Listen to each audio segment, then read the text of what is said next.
বিসমিল্লাহির রহমানির রহিম। সবাইকে জানাই পবিত্র ঈদ উল ফিতরের শুভেচ্ছা।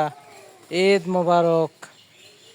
আলহামদুলিল্লাহ, আল্লাহ পাকের রহমতে 30টা রোজা সফলভাবে শেষ করে পবিত্র ঈদ উল ফিতরের নামাজ পড়লাম। আমি আমার জন্মভূমিতে লালদারপুর 12 নম্বর ইউনিয়ন, মিলনপুর, মিঠাপুকুর, রংপুর। আমি আমার জন্মভূমিকে ভালোবাসি।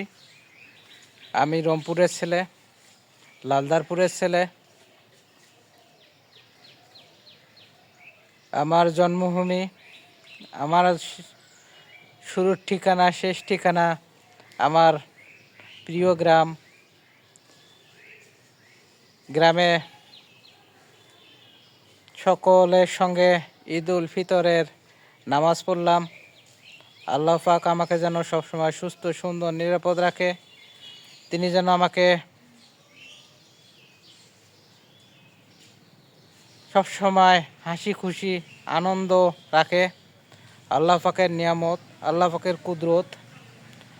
আল্লাহ পাক যদি সুস্থ, সুন্দর, নিরাপদ না রাখতো, তাহলে ঈদ উল ফিতরের নামাজ পড়তে পারতাম না, 30টা রোজা সফলভাবে শেষ করতে পারতাম না।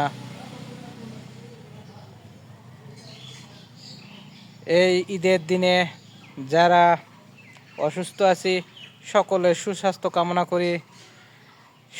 সকলের পাশে থাকি। আনন্দ বেদনা ভুলে, সকলে বেদনা দুঃখ কষ্ট ভুলে আনন্দ ভাগাভাগি করি। সবাইকে জানাই পবিত্র ঈদ উল ফিতরের শুভেচ্ছা। ঈদ মোবারক। আসসালামু আলাইকুম রহমতুল্লাহি ওয়া বারাকাতুহু।